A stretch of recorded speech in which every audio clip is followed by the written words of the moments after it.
उसका सवाल सुन के मैं सन्नाटे में आ गया। उसने मुझसे पूछा कि सर सफलता का मतलब क्या है। अंग्रेजी में पूछा, sir what's the meaning of success. ऐसे व्यक्ति को क्या बताइए सक्सेस का मीनिंग क्या है। उसने कहा कई लोगों से पूछा सर इसका उत्तर नहीं मिला, मैं कैसे मानूं कि मैं सक्सेसफुल हूं या नहीं हूं। मैंने उसे एक पंक्ति का उत्तर दिया, आपके जीवन में भी ये शंका आई हो तो उसे लेके चले जाना, आनंद आ जाएगा। मेरे जीवन में तो उतर गया। मैंने उसको कहा अगर तुम्हारे होने से दुनिया खूबसूरत है तो तुम सफल हो। अब जब अंधेरे घिरेंगे जीवन में तो विज्ञान नहीं बचाएगा। जैसे यहां प्रोफेसर्स आए, टीचर्स आए,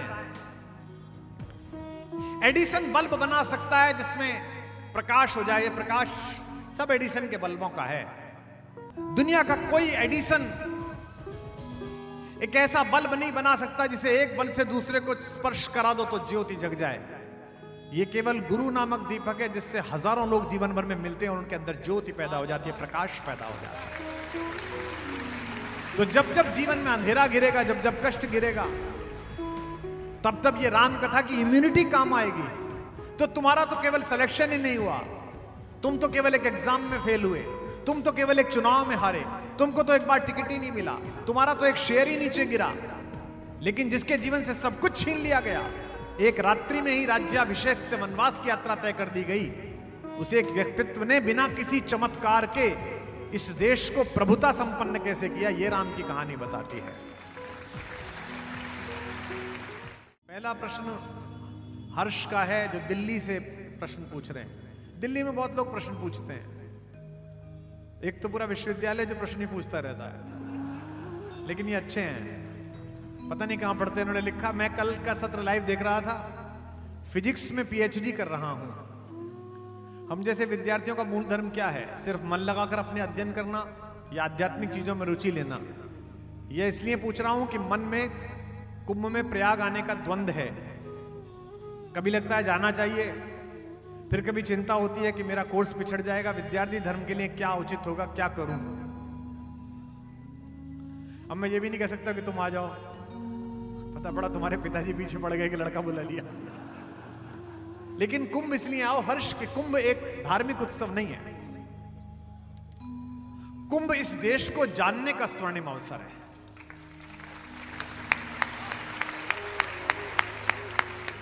और तुम तो फिजिक्स पढ़ रहे हो। फिजिक्स तो प्रकृति की चेतना को पकड़ने का उत्सव है। फिजिक्स तो कण की चेतना पकड़ने का धर्म है। और तुम अगर प्रकृति की चेतना पकड़ने का प्रयास कर रहे हो, अगर कण की चेतना पकड़ने का प्रयास कर रहे हो, तो इन कणों के समुच्चय से बने हुए मनुष्य की चेतना अगर पकड़नी हो तो कुंभ में घूम कर देखो, साधुओं के बीच घूम के देखो। किसी भी साधु सन्यासी के पास जाओ तो पता चलेगा कि जिसे वो पूर्वाश्रम कहते हैं, पिछला जन्म कहते हैं, उस पिछले जन्म में वो क्या थे।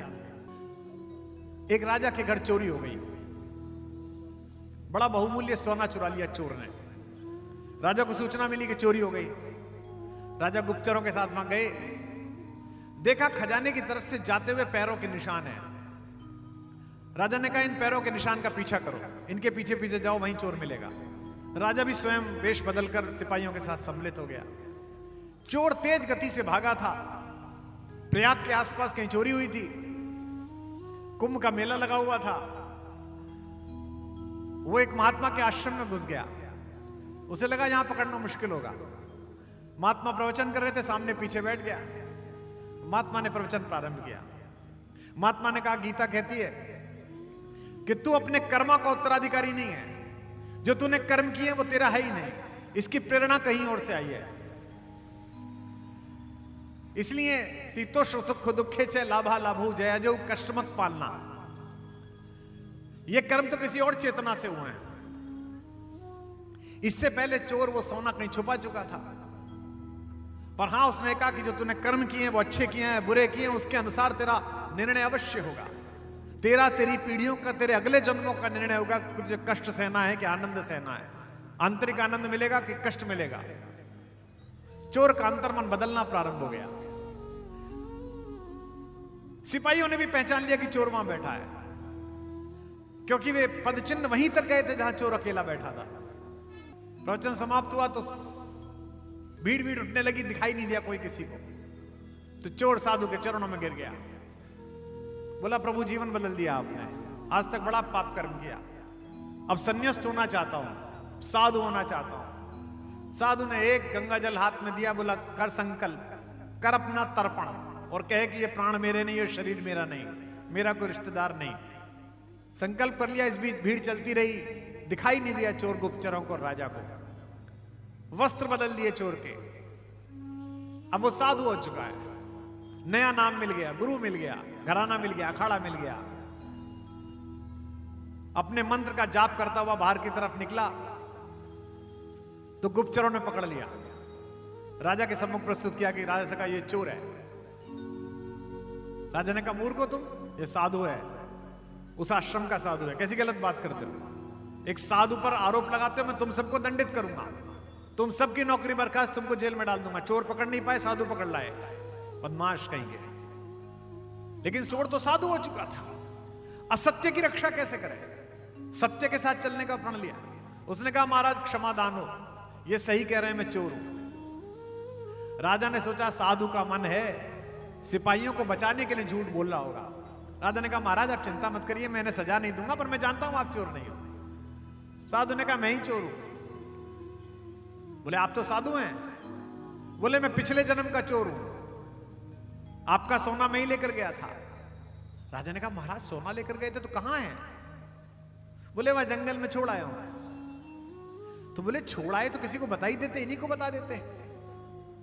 बोले जब मैंने चोरी छोड़ी ना तो सोना भी छोड़ दिया, अब वो मिट्टी है, सोना है, राजा तेरा है, मेरा क्या, जहां जाके लिया, नहीं तो कोई और ले गया होगा। ये जो द्वंद है छोड़ देने का, ये बड़ी मुश्किल से आता है। छोड़ देने का तात्पर्य ये नहीं है कि आप जीवन छोड़ के चले जाएं। मां सीता के पिता तो राजा होते हुए भी सन्यासी थे, इसलिए उनका नाम विदेह है, देह में होते हुए देह से बाहर। योगी भी हैं शरण जिनकी जो अनासक्त गेही, जय जय राजा जनक पुण्य देही विदेही।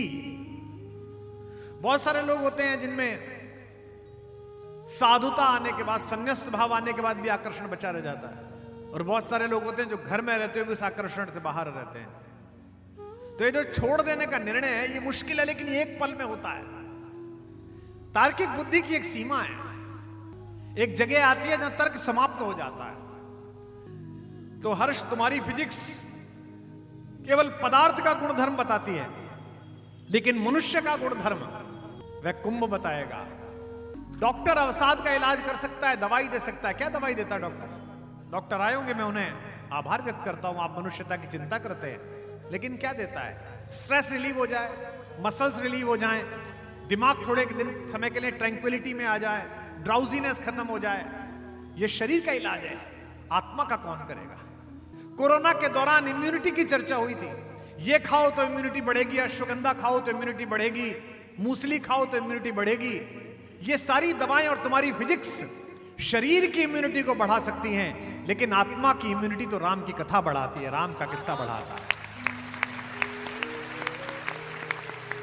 जाओ कुंभ क्षेत्र में आचार्य महामंडलेश्वरों के शिविरों में, हमारे विश्व के अन्य नगरों से भी कुछ लोग सुनने आए हैं। कल ही एक डॉक्टर साहब मिली थी हमें, अमेरिका की बाहर आई हैं, हमारे साथ काम किया उन्होंने कोरोना के दौरान।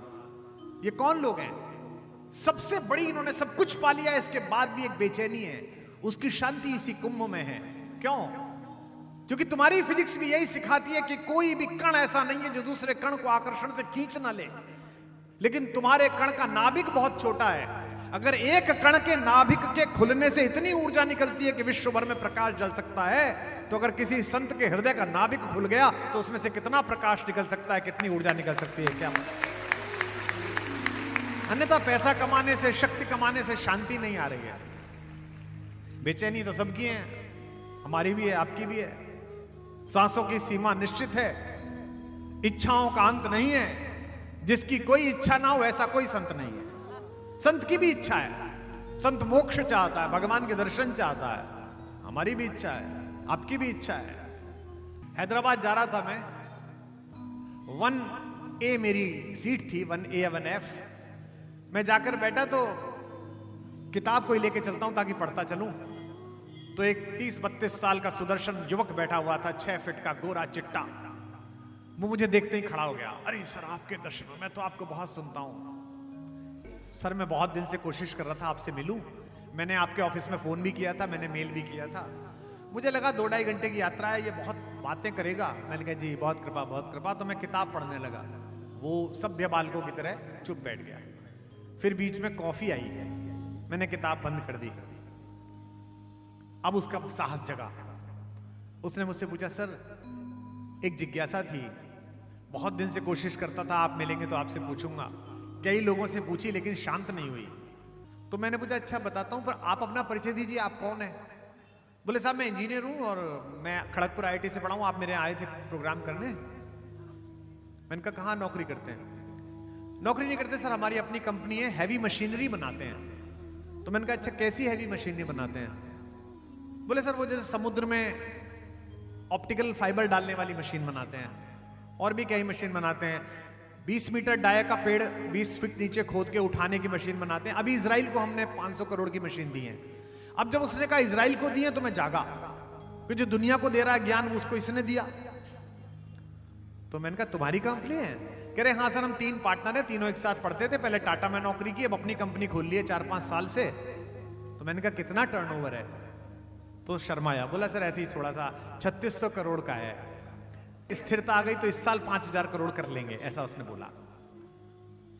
उसके मोबाइल पर एक बहुत सुंदर महिला का फोटो था, 2 बच्चे थे। मैंने कहा ये पत्नी है आपकी?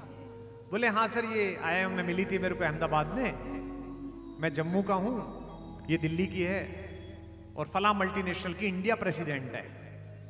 सुनिए ध्यान से। मैंने कहा कहां रहते हो? तो उसने गुड़गांव में एक पता बताया। तो मैं समझ गया कि 50-60 करोड़ का इसका मकान भी है। देखिए आप, एक व्यक्ति जो देश के सबसे अच्छे संस्थानों में पढ़ा है, एक व्यक्ति जिसको ईश्वर ने सौंदर्य और स्वास्थ्य दिया है, एक युवक जिसे उसकी प्रेमिका पत्नी के रूप में दिया है, एक युवक जिसको एक पुत्र एक पुत्री जिसे आदर्श परिवार कहते हैं ऐसा परिवार दिया है, एक युवक जिसने स्वर्णिम भारत के नए संकल्पों में एंटरप्रेन्योर बनते हुए अपने आप को सिद्ध किया है। यहां बैठे जितने लड़के पीछे बैठे, विश्वविद्यालय से आए, इंजीनियरिंग कॉलेज से आए, इससे ज्यादा तो तुम मांग ही नहीं सकते जो उसके पास था। भगवान के सामने जाओगे, शंकर जी स्वयं प्रकट हो जाएं, तो उनसे भी यही कहोगे ईश्वर इतना ही कर दे, ये जिससे नेत्र 4 हो रहे हैं इसको 2 कर दे मेरे साथ, और ये दे दे बस मुझे। मैंने पूछा बताओ क्या पूछना चाहते हो? उसका सवाल सुन के मैं सन्नाटे में आ गया। उसने मुझसे पूछा कि सर सफलता का मतलब क्या है? अंग्रेजी में पूछा, sir what's the meaning of success? ऐसे व्यक्ति को क्या बताइए सक्सेस का मीनिंग क्या है? उसने कहा कई लोगों से पूछा सर, इसका उत्तर नहीं मिला, मैं कैसे मानूं कि मैं सक्सेसफुल हूं या नहीं हूं? मैंने उसे एक पंक्ति का उत्तर दिया, आपके जीवन में भी ये शंका आई हो तो उसे लेके चले जाना, आनंद आ जाएगा। मेरे जीवन में तो उतर गया है। मैंने उसको कहा अगर तुम्हारे होने से दुनिया खूबसूरत है तो तुम सफल हो।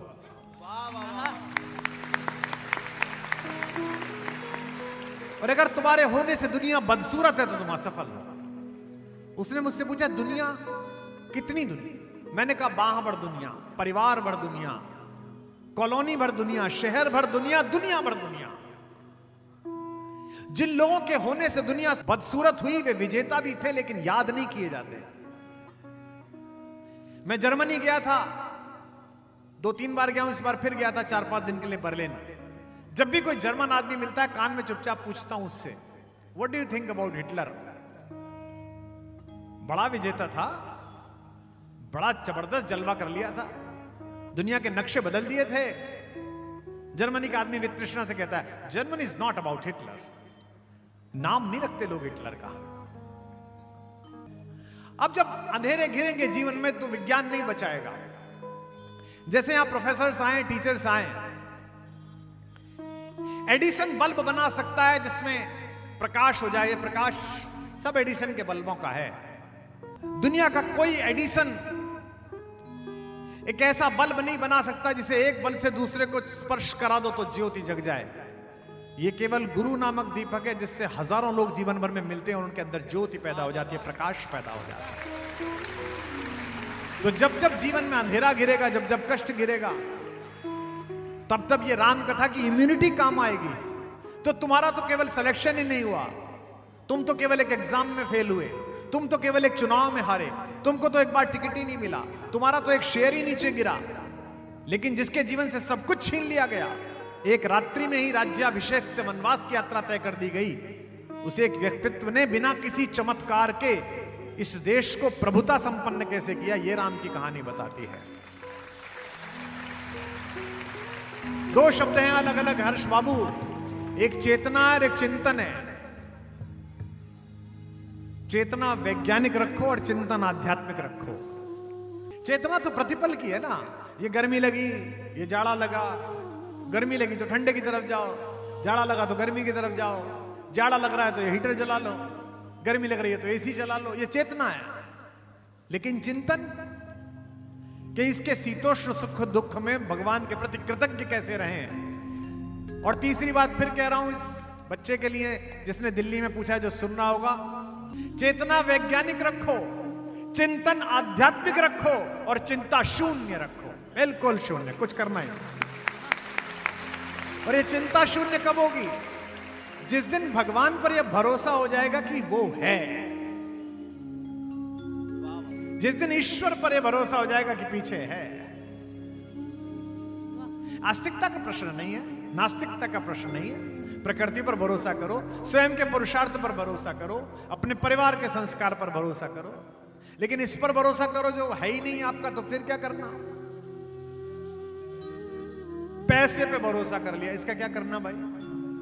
शक्ति पे भरोसा कर लिया जो तुम्हारी है ही नहीं, पद पर भरोसा कर लिया जो आज है कल नहीं है, फिर क्या करोगे? उधर वो हाथों में पत्थर बदलते रहते हैं, इधर भी अहले जुनू सर बदलते रहते हैं। ये दबदबा, ये हुकूमत, ये नशे दौलत, किराएदार हैं, सब घर बदलते रहते हैं। दिल्ली के लुटियंस में चले जाइए, 15 साल पहले जिन कोठियों के दरवाजे पे भीड़ लगा करती थी कि वहीं से सूरज निकलेगा, वहां कोई और दीपक दलमगा रहा है, वहां कोई और खड़ा हुआ है। लाल किले के सामने से गुजरिए, जिस लाल किले के प्राचीर पर खड़ा होकर अहंकारी औरंगजेब जूती रखकर सोचता था कि इस देश का एक एक व्यक्ति मेरी तलवार का गुलाम है, उसके पत्थरों के बीच में पीपल फोड़ कर निकल आए। राजाओं के जिन महल में यह अहंकार था कि हमारी कुलीनता ही घुस सकती है, प्रतिभा संपन्न कोई अन्य जाति का व्यक्ति नहीं घुस सकता। ऑनलाइन चले जाओ, उसी महल में कमरा बुक कराओ 1 लाख रुपए का, और आराम से उस रॉयल सूट में लेटो और कहो कि मैं ही महाराजा हूं, मैं यहां का रहने वाला। ये पुरुषार्थ है। राम की कहानी पुरुषार्थ की कहानी है। इसलिए हर्ष, चिंता इसलिए नहीं कि भगवान साथ है, ईश्वर साथ है, वो जो करेगा अच्छा करेगा। और अगर कुछ ऐसा कर रहा है जो तुम्हें अच्छा नहीं लग रहा, तो इसका मतलब यह है कि आने वाले कल में कुछ अच्छा होने वाला है। इसलिए हर्ष, तुझे चिंता करने की आवश्यकता नहीं है कि कुंभ आने पर तुझसे क्या छूट जाएगा। यह तय है कि तुझे जो मिलेगा वो छूटे से ज्यादा महत्वपूर्ण होगा। यदि तूने मान लिया कि रघुनाथ जी साथ है, तो फिर कुछ चिंता की बात नहीं है। हमारे साथ जब रघुनाथ, तो किस बात की चिंता। हमारे साथ जब रघुनाथ, गाइए। किस बात की चिंता। शरण में रख दिया जब मात, तो किस बात की चिंता। शरण में रख दिया जब मात, तो किस बात की चिंता। हमारे साथ जब रघुनाथ, तो किस बात की चिंता। हमारे साथ जब रघुनाथ, तो किस बात। वृंदावन में गोपाल भट्ट जी एक बहुत सिद्ध संत रहते थे, वीतरागी टाइप के। एक दिन किसी ने कहा, महाराज जी भंडारा करा दीजिए। जन्माष्टमी आ रही है, छोटे ठाकुर का जन्मदिन है। बोले कर लो। महाराज जी इतने पैसे लगेंगे। अच्छा पैसे तो है नहीं, देखता हूं। किसी सेठ के पास चले गए, कहा सेठ जी ये इतने पैसे दे दो मुझे, 10,000 रुपए भंडारा कराना है। पुराना जमाना था, 10,000 में बहुत बड़ा भंडारा होता था। सेठ जी ने कहा कब दे दोगे महाराज? बोले भक्त आते रहते हैं, चढ़ावा आता रहता है, 6 महीने में दे दूंगा। दे दिए, भंडारा हो गया, अद्भुत भंडारा हो गया। अब 5 महीने बीत गए, भक्त आए नहीं, चढ़ावा आया नहीं। तब तक गोपाल जी को चिंता नहीं थी, गोपाल भट्ट। जब 1 महीना रह गया, भट्ट जी को चिंता शुरू हुई कि अब सेठ जी के पैसे देने। अब ध्यान में मन ना लगे, कन्हैया की मूर्ति के सामने जाए तो मन ना लगे। जब 5 दिन रह गए तो लड़ने लगे ठाकुर से कि क्या फजीता पाल दिया मेरी जान को, बर्थडे तेरी और फंसा मैं पढ़ाऊं हैं? ये क्या है, पैसे ही नहीं आ रहे। अब ठाकुर मुस्कुराए मुरली लेके, और भट्ट जी का मन नहीं लगे। अधरम मधुरम मधुराधिपते, फिर बीच में रुक जाए, बोले पैसे कब देगा? ठाकुर तो मुस्कुराए। 1 दिन रह गया, रात को नींद नहीं आई गोपाल भट्ट जी को, और कहा कि सुबह फिर जाके सेठ से क्षमा मांगनी पड़ेगी। कहना पड़ेगा कि मैं वचन भंग का दोषी हो गया, प्रायश्चित करूंगा, तपस्या करूंगा यमुना जी के जल में बैठ के। सुबह सेठ जी उठे, 8 बजे गोपाल भट्ट उनके द्वार पर पैसे का थैला लेके। बोले सेठ जी आपने बड़ी कृपा करी है, 10,000 रुपए। सेठ जी ने कहा पंडित जी सुबह सुबह क्यों आ गए, मैं ले लेता, ऐसी क्या बात थी? नहीं नहीं, आज आखिरी दिन था, पैसे देखे। उधर असली गोपाल भट्ट चिंता में ही है। दोपहर को एक भक्त आया, उसने कहा आपके आशीर्वाद से मेरा व्यापार बहुत अच्छा चला, उसी दिन संकल्पित किया था 11,000 रुपए चढ़ाऊंगा, ये 11,000 की थैली। गोपाल भट्ट जी प्रसन्न हुए, तुरंत 10,000 रुपए निकाले, पहुंचे सेठ के पास। बोले सेठ जी पैसे। सेठ जी बोले भट्ट जी सुबह ही तो देके गए थे। बोले मैं कब आया था? बोले ये रही बही, ये रहे आपके अंगूठे के, आपका अंगूठा? बोले हाँ सुबह ही तो देखे गए थे, प्रसाद ग्रहण करा हम दोनों ने साथ में। गोपाल भट्ट समझ गए, आए और थैली लेके ठाकुर के सामने पटकी कि जब यही नौटंकी करनी थी तो मेरे को क्यों फंसवाया वहां जाके, जब पहले ही देके आया तो। ये अभी हुआ है 20-40 साल पहले। न खाने की, न पीने की, न मरने की, न जीने की। न खाने की, न पीने की, न मरने की, न जीने की। रहे हर सांस में रघुनाथ के प्रिय नाम की चिंता। रहे हर सांस में रघुनाथ के प्रिय नाम की चिंता। हमारे साथ जब रघुनाथ को इस बात। बोल सियावर रामचंद्र भगवान की।